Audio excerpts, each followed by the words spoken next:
Welcome to the SmartKeys podcast. We take the complex, dense research and distill it into immediate strategic insights, customized just for you.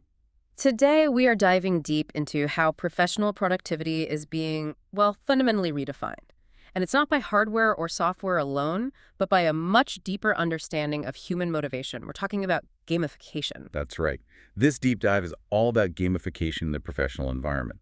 And for you, listening right now, we really need to frame this correctly. This is not about, slapping cute animations onto a spreadsheet. Not at all. This is actually a critical strategic response to two huge modern workplace challenges. Massive information overload and the vagueness of these big long-term tasks. Our source material today really frames this as making the invisible progress, well, visible and rewarding. And our mission today is to extract the concrete strategic insights from that source. We want to understand precisely how modern professionals and whole businesses can deploy these proven game design patterns to boost engagement, drive efficiency, and just make what feels overwhelming feel manageable. So let's strip away the jargon for a second. When we say gamification, what are we actually talking about? What are we applying? At its heart, it's applying game elements and design thinking. These are, highly successful, play-tested rules that have worked in game development for decades. We're just taking that proven structure and applying it to work. Okay. And the purpose is very specific: to improve focus and productivity by taking a vague, amorphous task, something like complete Q3 reporting, and transforming it into a clear, goal-oriented system, one that's defined by measurable progress, timely feedback, and structured rewards. So the goal isn't necessarily to make the task fun, but to make the process of completing it psychologically satisfying. Exactly. It's about using these familiar techniques to systematically shape better, more consistent behavior. Right. And the source makes a great point that we often overthink the complexity. It's not about building some massive virtual world. Absolutely. Sometimes it's the small, smart design changes, like just adding a visible progress bar that can dramatically spark motivation. It answers that fundamental question everyone is always asking: am I succeeding? Okay, so let's unpack the specific elements the source identifies, the actual components in the gamification toolkit. We've all seen points and badges, but how do they function strategically as feedback tools? We really need to see them as different types of communication. Points, or XP, experience points, they're the most immediate form of feedback you can get. Right, that instant gratification. It's numerical, it's continuous, and it's crucial because it registers those micro wins. It allows you to pace your own tasks. You earn points for small things: filing a document, answering an email. That's the short-term burst. And XP is more the slow burn signal, right?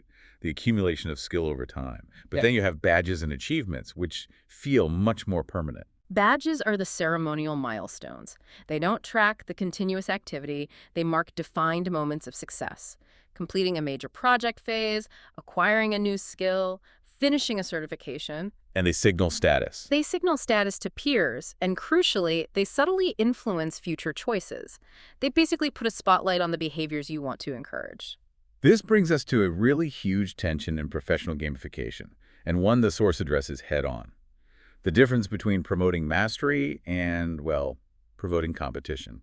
You mean performance graphs versus leaderboards? Exactly. And this is where strategic design becomes absolutely critical. What's fascinating here is the finding that performance graphs, they often win for internal personal productivity. Why is that? Because they compare you only to your past self.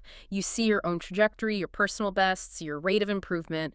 It directly encourages mastery and steady, sustainable growth. It just removes that whole cognitive load of social comparison. That internal competition, the idea that I need to be better than I was yesterday, that feels so much safer, more sustainable than constantly looking over your shoulder at the team's top producer. Precisely. Especially if that gap is huge. Leaderboards, on the other hand, they create this powerful social comparison. Now, they can boost engagement through friendly rivalry. But there's a big but. A very big but. Only when peers are similarly skilled. The source really stresses this dual nature. If the gap between the top and bottom is too wide, the risk of discouraging everyone who falls behind is extremely high. They just give up. So the ethical design advice really becomes a strategic imperative. Mm. If you can't make the competition feel fair, you should probably just scrap the public rank. Exactly. Replace public ranks with personal progress graphs, use private data Right. or group competition into small, fair cohorts based on skill level. The whole point is that the entire toolkit, the points, the badges, the graphs, it all has to be deployed to make work feel less ambiguous and more achievable. But just earning points isn't enough, is it? We need to understand the human engine that drives that activity. This is where it gets really interesting for me. The source doesn't just list features, it roots all of this success in fundamental human psychology. Why does seeing a progress bar affect us so deeply? Because we're tapping into these deep, deep human needs. The need for mastery, for status, for closure. Effective gamification structures work specifically around the three drivers that lead to stable, durable motivation. Okay, so let's spend some time on these. Autonomy, competence, and relatedness. Starting with autonomy, that seems almost counterintuitive in a structured work environment. It does, but autonomy is all about giving meaningful choice. It builds the user's sense of control. If you mandate the one and only way to do a task, people resist. Of course. But if you give them choices, let them pick which challenges to tackle first, how to schedule their learning, or even let them opt out of competitive elements, they own the process. And the source has a really critical warning here, right? Yes.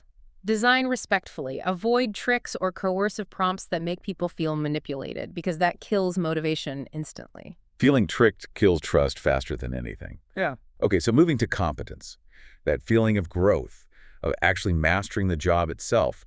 How does gamification structure that feeling systematically? You build competence through structured growth, tutorials, smart scaffolding, rising difficulty. You have to make sure the challenge is always just slightly above the current skill level. Like in a video game.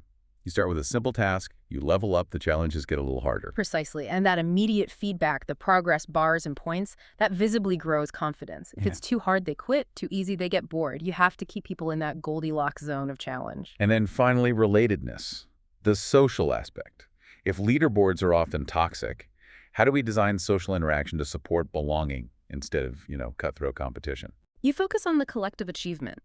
It's about designing interaction to support belonging and peer recognition. So, team goals, where everyone contributes points to a shared milestone, or peer-to-peer recognition badges. When social interaction reinforces support, people feel connected. That makes perfect sense. And it leads us to this crucial balance that decides long-term success or failure. Intrinsic versus extrinsic motivation. I think a lot of companies get this wrong and rely way too heavily on the extrinsic, the measurable rewards. They absolutely do. Intrinsic motivation is the durable, long-term goal. That's when you genuinely enjoy the task itself because it feels meaningful. And extrinsic rewards. Mhm. The points, the bonuses, they're more of a short-term fix. Think of them like a sugar rush. They provide an immediate burst, and they're great for kickstarting a new, difficult habit. But if they're the only reason for the behavior, once that reward is gone, the crash happens. The behavior stops. So if the system is well designed, the points and badges eventually become secondary to the internal satisfaction of just being competent and autonomous. Exactly. The system just scaffolds the behavior until the intrinsic satisfaction takes over. And we have powerful, practical proof this works. The source highlights the platform DevHub.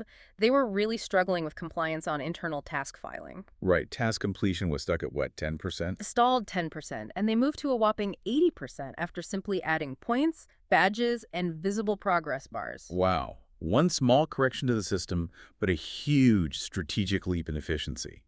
That just shows the practical value of removing that psychological block.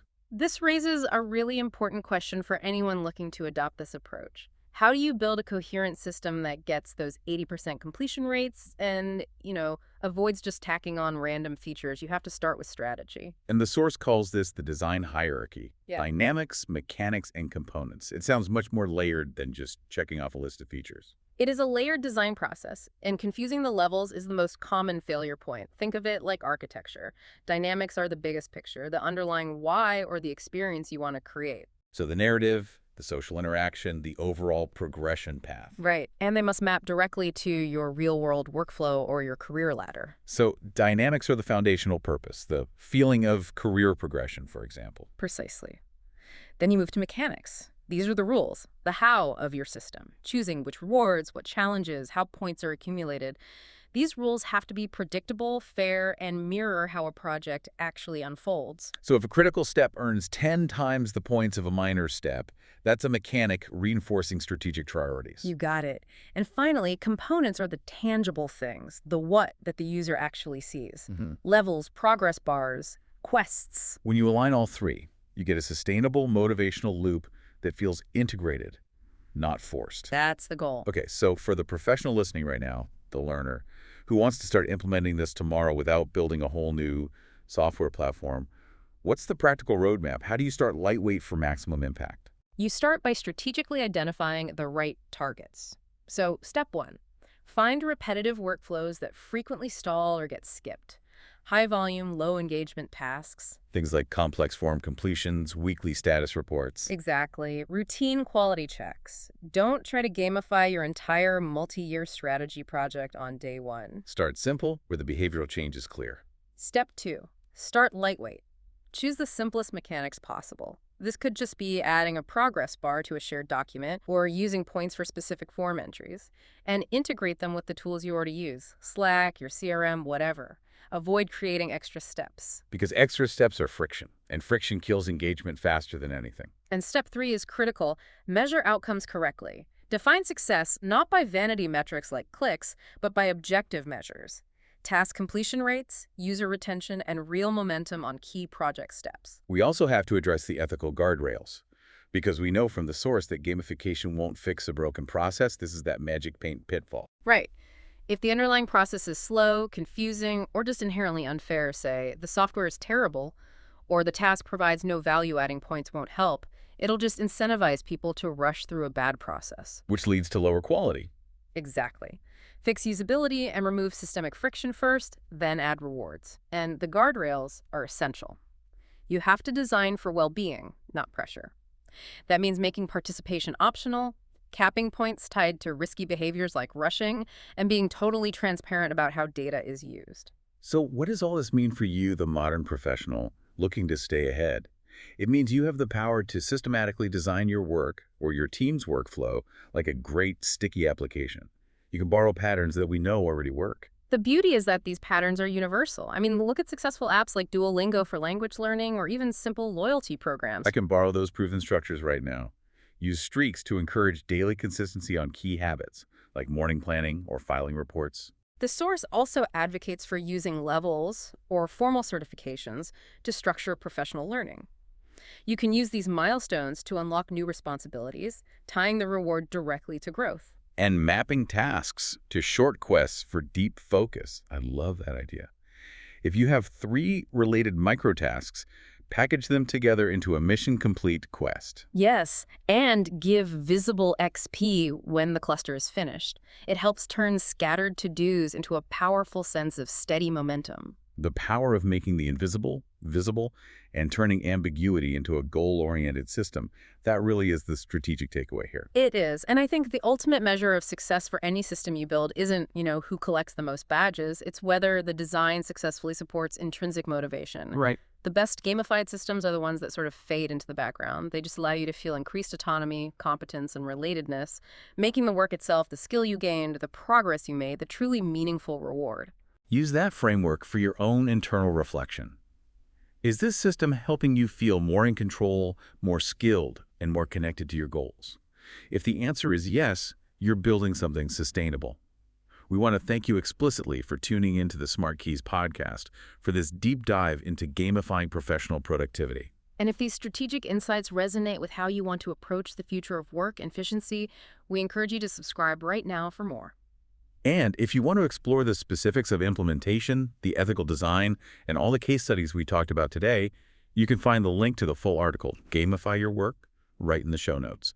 Go read it now and start experimenting with making your progress visible. Until next time, keep optimizing that workflow.